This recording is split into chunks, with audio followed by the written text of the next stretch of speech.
A rich man found a lost girl in the forest and took her to his mother's house, who has a disability.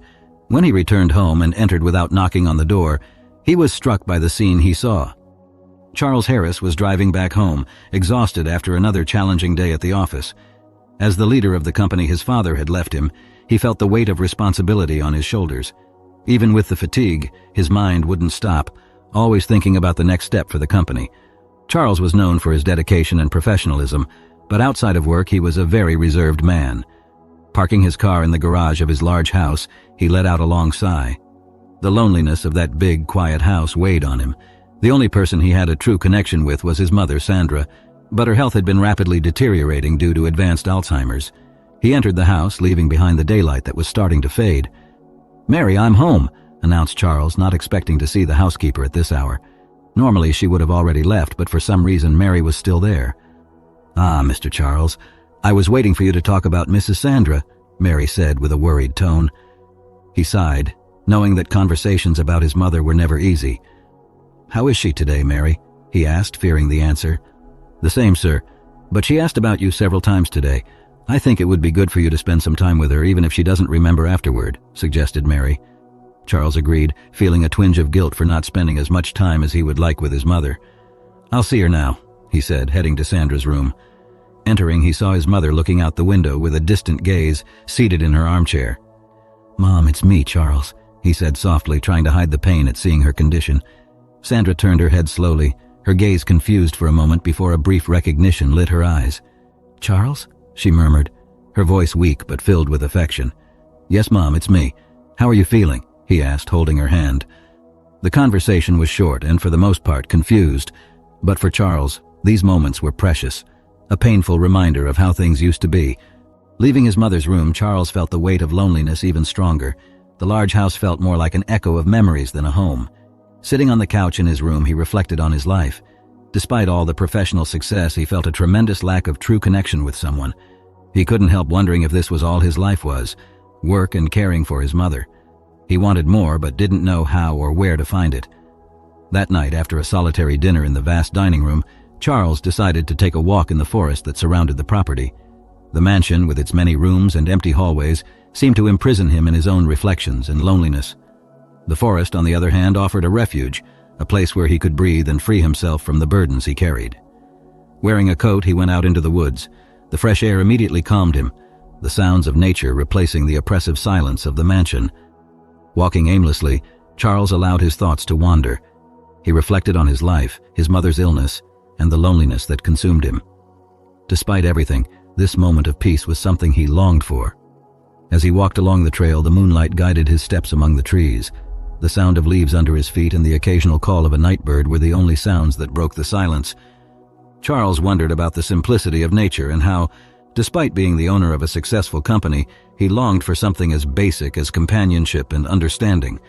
Suddenly his thoughts were interrupted by a faint sound. He stopped, trying to identify its source.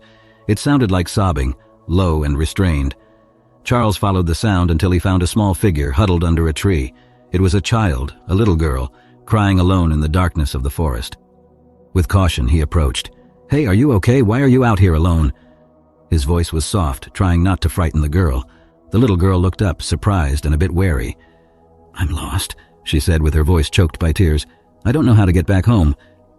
Charles felt a wave of compassion for the little one. "Don't worry, I'll help you find your way back home. What's your name?" He tried to appear as least intimidating as possible, squatting down to her level. "Barbara," she replied, wiping away her tears. He extended his hand. "I'm Charles. Come on, I'll take you to your home." Walking the trail with Barbara by his side, Charles felt a strange sense of purpose. The concern for the lost girl momentarily took him out of his own troubles. As they walked, he thought of the trail leading to a busy avenue from where he deduced she might have come.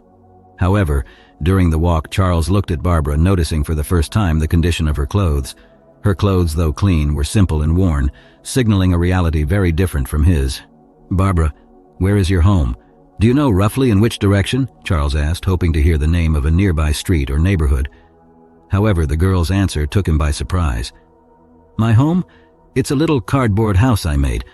I think it's a bit far from here, in a place where nobody else wants to be. I know where it is, but I don't quite remember how to get there," she said with a sparkle of pride in her eyes. Her innocence and satisfaction with something as precarious as a cardboard house left Charles speechless for a moment. He tried to process the information, realizing the gravity of the situation. The girl in front of him didn't have a home in the traditional sense, but rather an improvised shelter, vulnerable to all kinds of dangers. "Do you live there alone?" He couldn't hide the concern in his voice. "Yes, but I like it, you know. I made it all by myself. It even has a window," Barbara responded, unaware of the seriousness of her condition. Charles felt a tightness in his heart.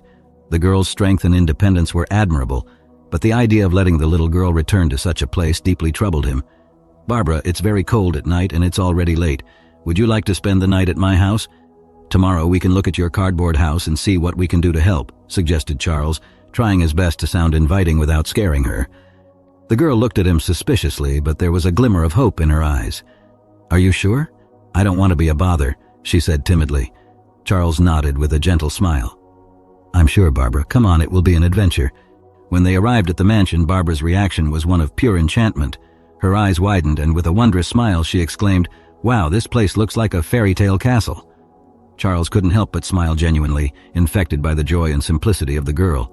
It was rare for him to witness such spontaneity and sincere admiration. That brief, simple moment brought him a sense of joy he hadn't felt in a long time.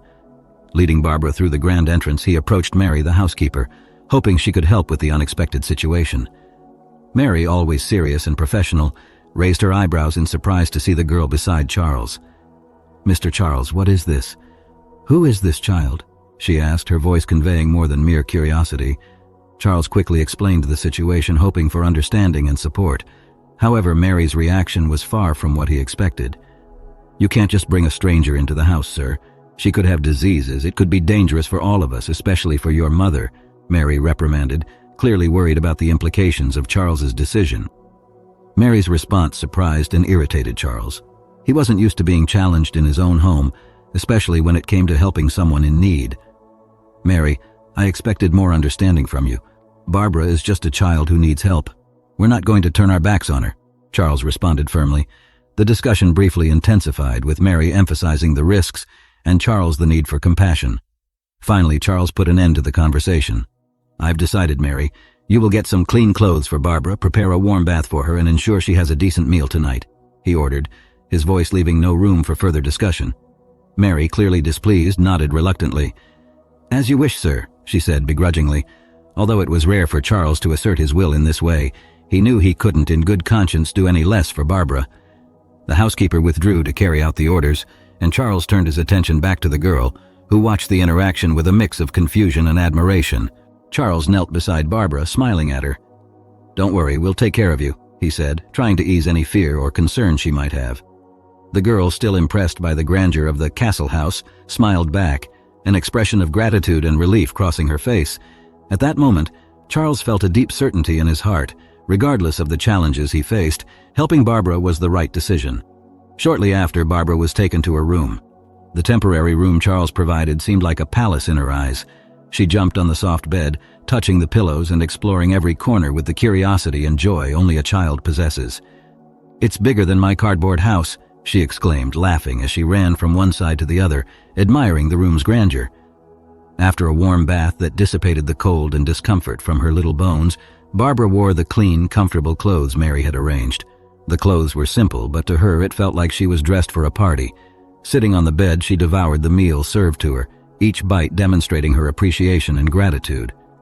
When Charles returned to the room to see how she was doing, he found Barbara lying down, her eyes shining with happiness and satisfaction. "Is everything all right here?" he asked, feeling a wave of contentment at seeing the girl's transformation in such a short time. "Yes, everything is so beautiful and tasty. Thank you so much, Mr. Charles," she replied with a sincerity that warmed his heart. "You don't need to call me Sir, Barbara. Charles is fine," he said, sitting on the edge of the bed. The girl nodded, a bit shy now that the reality of her situation began to settle in.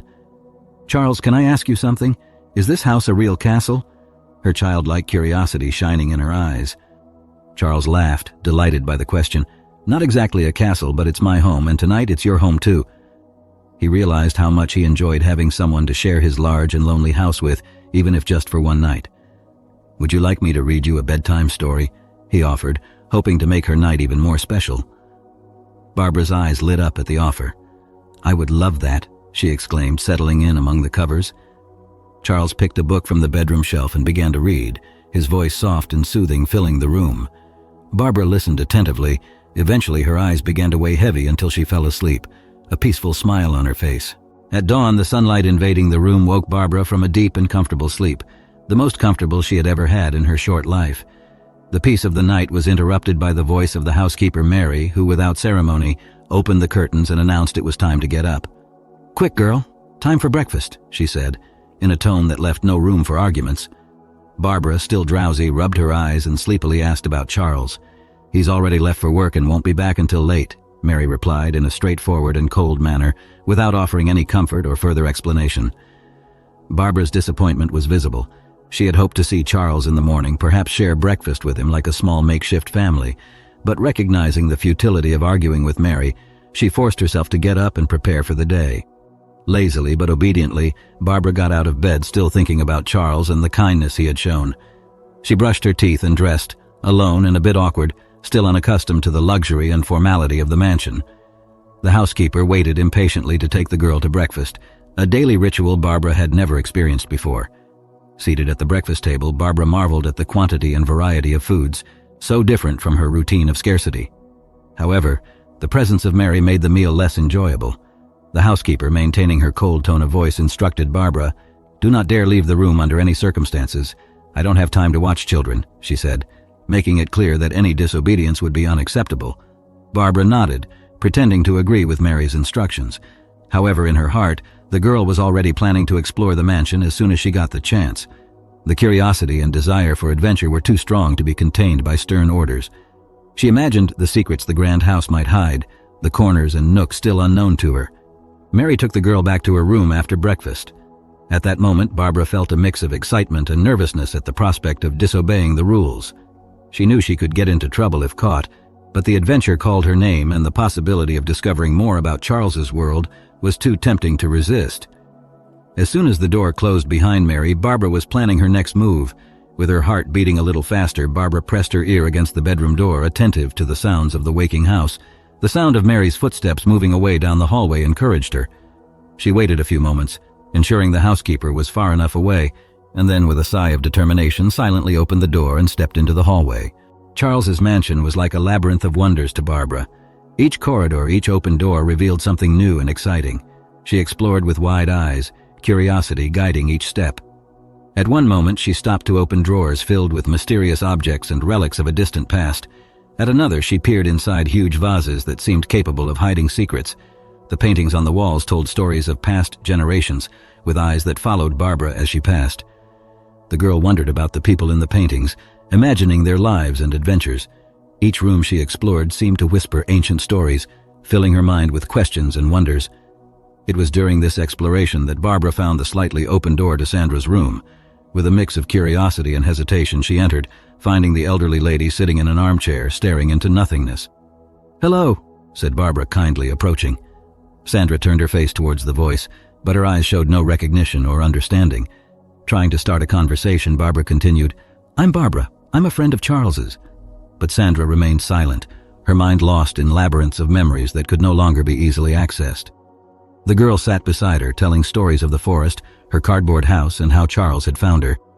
Despite the lack of response, Barbara felt a strange connection, as if somehow her words offered comfort to the lady. However, restlessness soon took over Barbara again.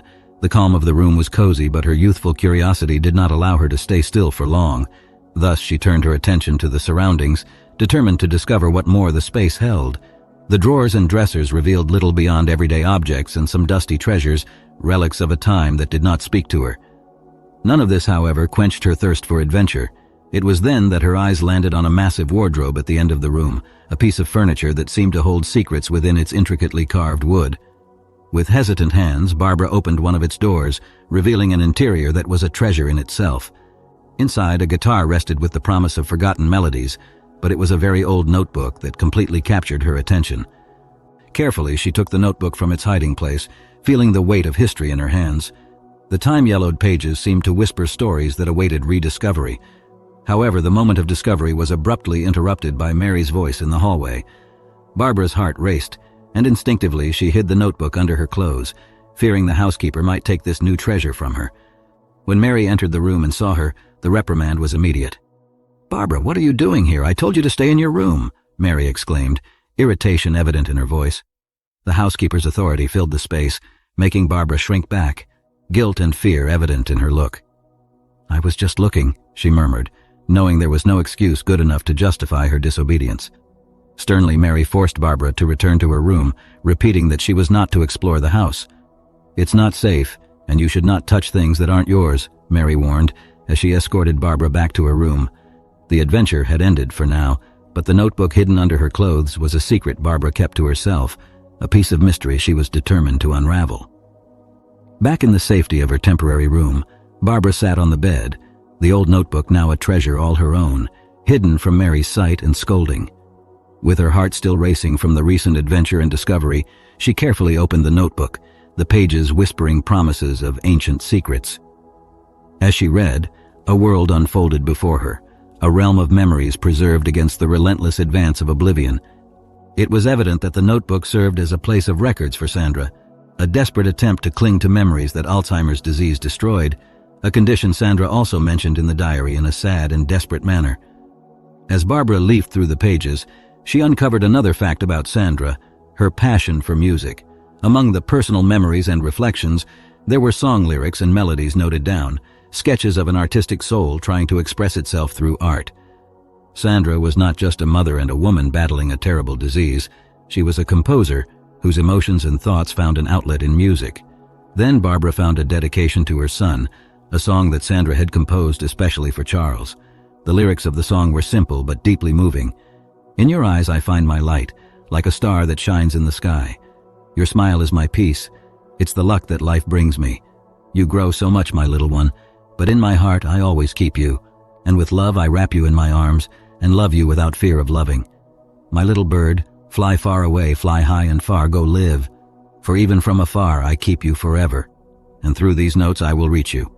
After finishing reading the lyrics, Barbara closed the notebook, deeply moved by the discovery. The song was not just a mother's tribute to her son, it was a reminder of what Sandra once was, of her love for her son and her passion for art. Yet all these characteristics that once were part of the lady were now simply forgotten. At that moment, Barbara knew she had found something truly special. She decided that somehow she needed to help, but chose to wait and think about what she could do to achieve this goal. With that resolution, night approached, and Charles returned from work. He, happy to reunite with the girl, suggested a walk through the forest, an attempt to reconnect with the peace they had found together the night before. For Barbara, this was the perfect opportunity to bring up the subject that now occupied all her thoughts. Walking side by side through the forest, Barbara gathered the courage to touch on the subject delicately. "Charles, Mrs. Sandra, she was a composer, wasn't she?" Her voice was soft, trying to seem casual, but her intertwined hands betrayed her anxiety for the response. Charles looked at Barbara, surprised by the question. For a moment he pondered how she could know about that. "Yes, she was. An incredible composer. She wrote really beautiful music. But how did you come to know about this?" he asked with a hint of curiosity in his voice. "Oh, I saw a guitar in her room when I got lost in the house. It was completely accidental, I swear by my breakfast." Barbara stumbled over her words, the lie coming out more complicated than she expected. "I like music," she added quickly, hoping to divert any suspicion. Charles smiled, the tension in his shoulders relaxing. She loved to play. Composing was her way of expressing love, joy, sadness, everything. She even composed a song for me when I was little. It went something like this. The memory seemed to bring back a simpler time, a time of warmth and unconditional love. Charles began to hum the melody his mother had composed especially for him. The music was soft, a song that spoke of eternal and unconditional love, of hope and protection. Charles's voice, though hesitant at first, gained strength, filled with emotion and nostalgia. Barbara listened in silence, the beauty of the music warming her heart.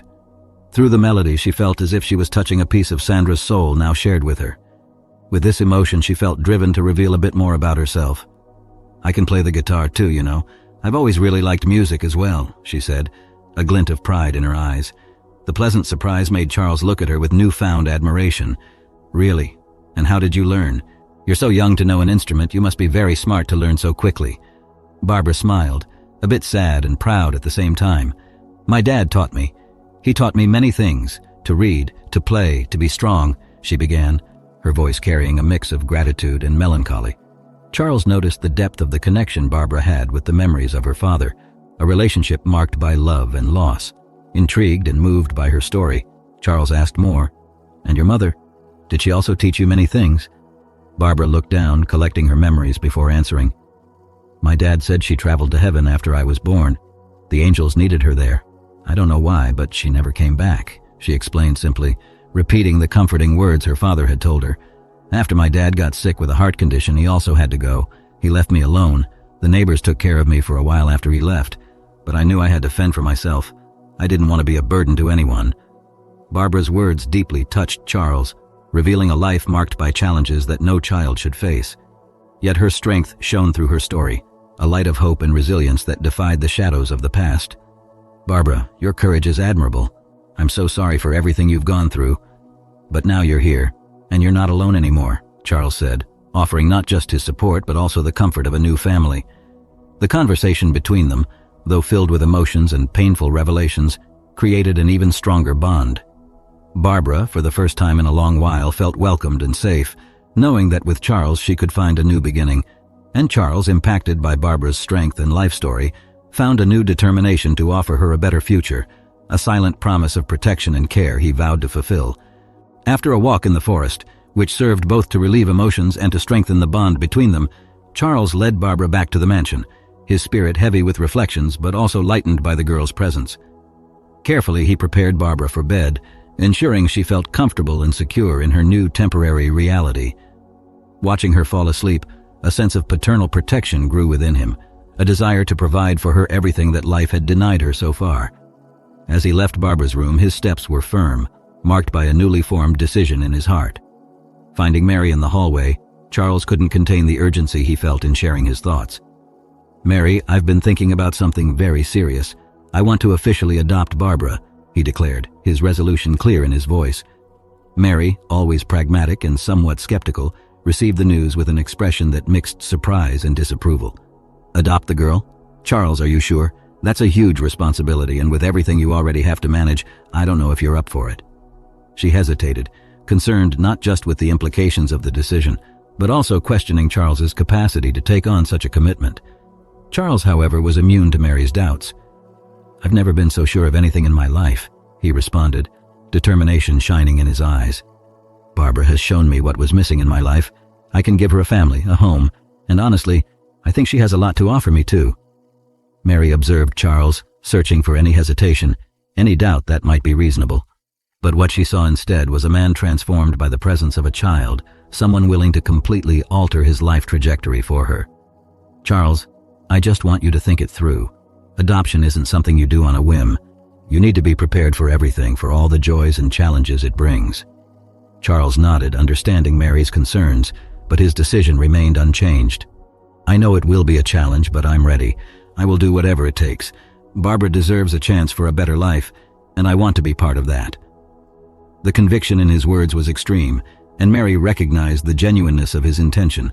And the next day, unexpectedly, the certainty of this decision would be strengthened due to a very peculiar event.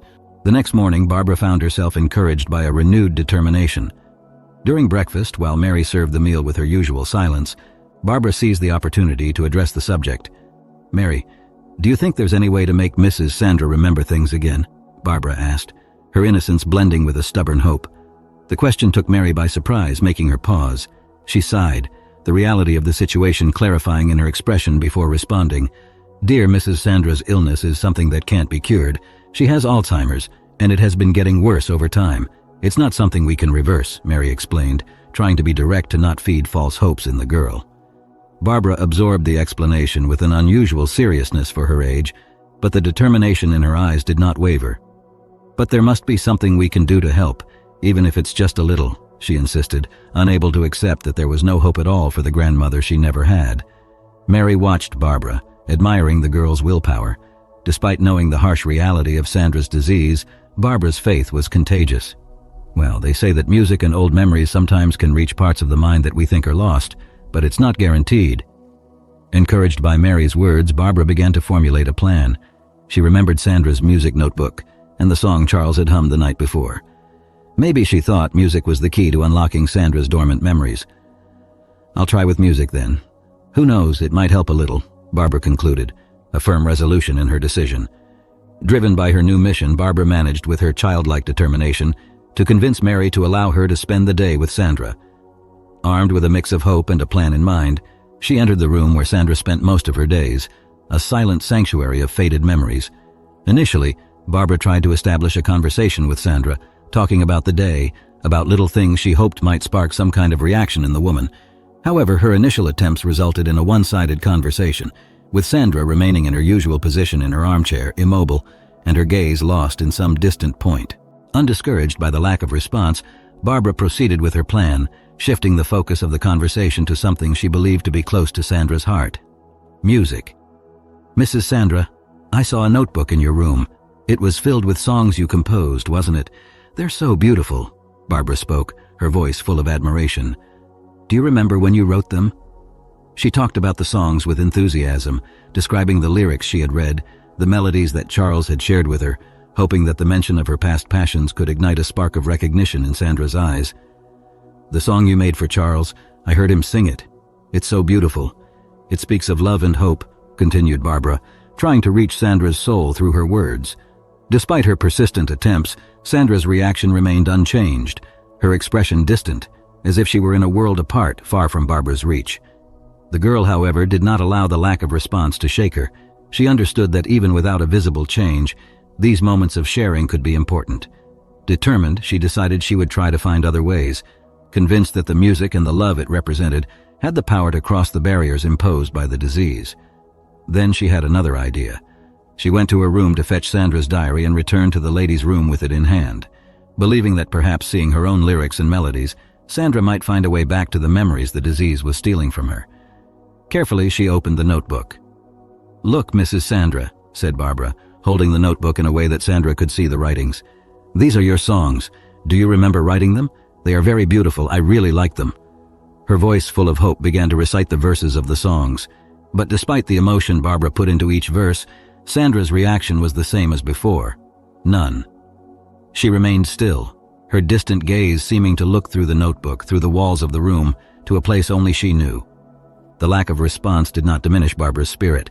Instead, it fueled her determination to find something more, something that could touch Sandra's heart in a way that words alone could not. With that thought, Barbara headed again to the large wardrobe in Sandra's room.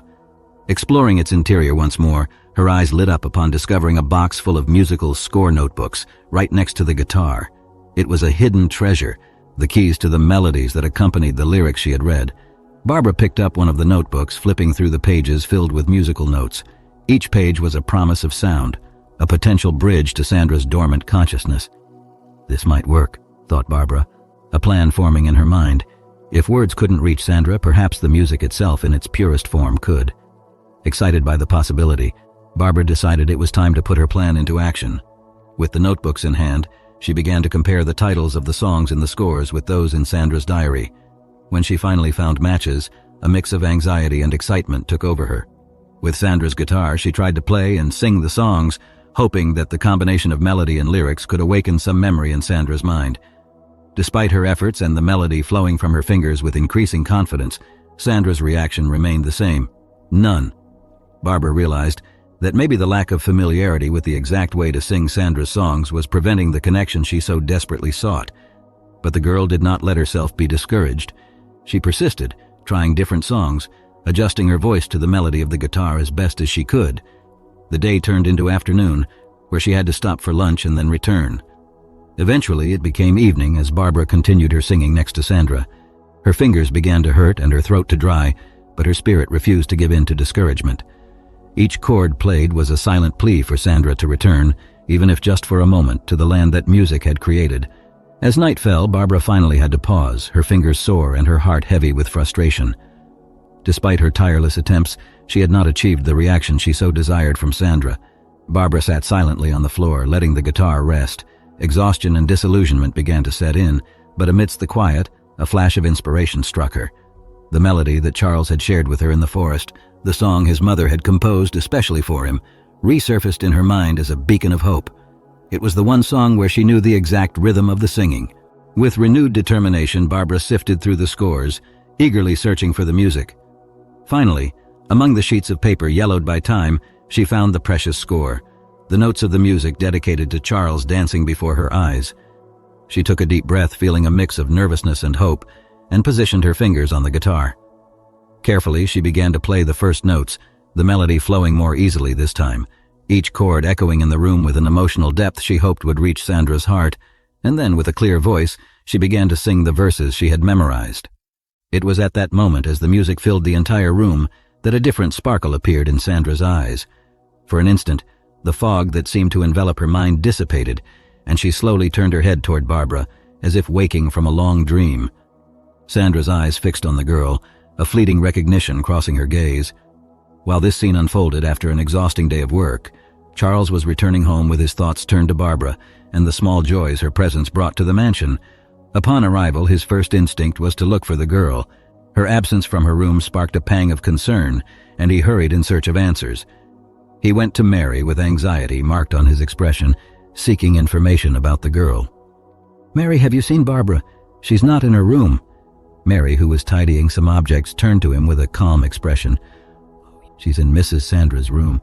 She spent the entire day there trying to help the lady recover," she replied, a glint of approval in her eyes. "Recover? What do you mean?" Curiosity and concern mingled in Charles's question.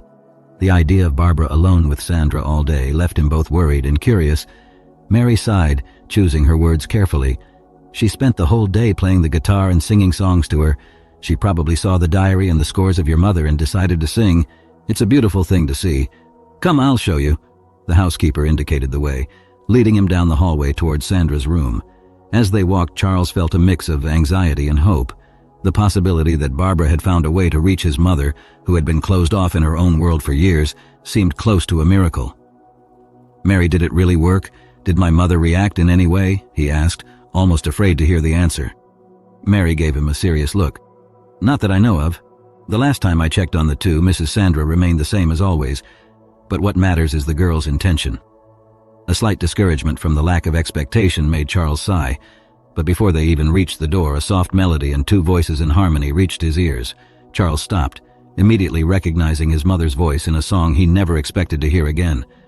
His heart raced, pulsing with a mix of surprise, hope, and a deep emotion he couldn't name.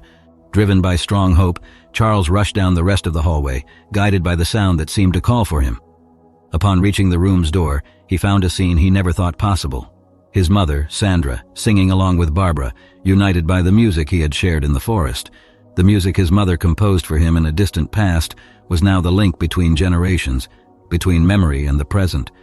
Tears began to freely run down Charles's face, each drop carrying years of longing, love, and the pain of loss. Seeing his mother like this, awake and participating in the world once more, even if for a brief moment, brought immense relief and indescribable joy. Barbara's presence, the key that had unlocked this door to the past, reinforced in his heart the decision to make her part of his family. He remained at the door, watching the scene, the music filling his heart. When the last notes of the song echoed through the room, the silence that followed carried a wave of emotions. Sandra, with a glint of lucidity that had not been seen in her eyes for a long time, turned towards Charles. The smile she offered him was a rare gift of recognition and affection. "Charles, my dear, stop crying. You look as if you've been pinched," she said, her voice fragile but incredibly clear. Sandra's words, as unexpected as they were precious, only intensified Charles's crying. He smiled through the tears, a smile that carried years of repressed pain, love, and longing. Unable to contain the emotion overflowing within him, he ran to hug his mother, enveloping her in an embrace that symbolized both loss and reunion. Barbara, though not fully understanding the depth of the suffering and joy Charles was experiencing, found herself moved by the tears he shed. The young girl, who had spent so much time seeking her own connection with a lost past and family, found herself crying alongside them, touched by the intensity of the shared moment. Mary, in turn, tried to disguise her own tears, but the emotion of the reunion shook her heart as much as it did the others. That brief moment of clarity was an unexpected gift for Charles, a glimmer of hope amidst his mother's illness. However, like all precious things, Sandra's lucidity was not everlasting. Charles watched, with a mix of gratitude and sadness, as the light in her eyes slowly dissipated, and she returned to the silence and distance that had marked her existence in recent years. Before leaving her, he tenderly kissed his mother's forehead, a gesture of farewell to that moment of connection, laden with happiness for what had happened and sadness for the brevity of that clarity. Turning to Barbara, who watched everything with pride for what she had managed to do, Charles extended his hand and said with a voice choked with emotion, "Let's go for a walk in the forest, Barbara. We need some fresh air." The girl, wiping her own tears, nodded. Walking side by side under the canopy of trees, the silence between them was filled with the sound of their footsteps on the earth. It was a comfortable silence, a space to process the tumultuous emotions that the day had brought. Yet, driven by his gratitude, Charles broke the silence, his voice still laden with emotions. "You did something amazing today, Barbara. I don't know how to thank you for giving me that moment with my mother." Barbara, holding Charles's hand tightly, smiled shyly. "I just wanted to help," she said simply. "But I was happy too. Seeing you two like that was beautiful. I'm glad I could do it. You looked so happy." Charles looked at Barbara with a smile that radiated his happiness. The strength of the moment shared with his mother was still very alive in his heart, reinforcing a decision he had made, one that would change their lives forever. "Barbara," he began, drawing the girl's attention with the tender seriousness in his voice, "I've been thinking a lot about us and how you came into my life in such an unexpected way, and all of this has given me an idea that I wanted to see if you like." Barbara, curious and a bit anxious, looked at him, waiting for him to continue. "What idea is that, Charles?" she asked, her expression reflecting a mix of excitement and slight concern. Charles stopped, turning to face her directly, wanting her to see the sincerity and love in his eyes. "Barbara, how would you feel if I adopted you, if you officially became my daughter?" Barbara's reaction was immediate and intense. Her eyes widened with surprise, and then quickly they filled with a sparkle of pure joy. "Really? You want to be my new daddy?" She could barely contain her excitement, a broad smile spreading across her face. "Yes, seriously," Charles replied, his own smile mirroring hers. "I would love that, Barbara. You are already a part of my family in my heart, but I want it to be official for the whole world to know." With a cry of joy, Barbara leaped into Charles, hugging him with all the strength she had. "I would love that, Charles. Being a princess and living in the castle. It's going to be amazing to have a daddy again." Her voice, though altered by emotion, was filled with happiness and anticipation for the future that was now unfolding before her. As they continued their walk through the forest, now with a new bond forming between them, both felt a lightness and hope they hadn't known in a long time. For Charles, the decision to adopt Barbara was a step towards a future full of possibilities and love.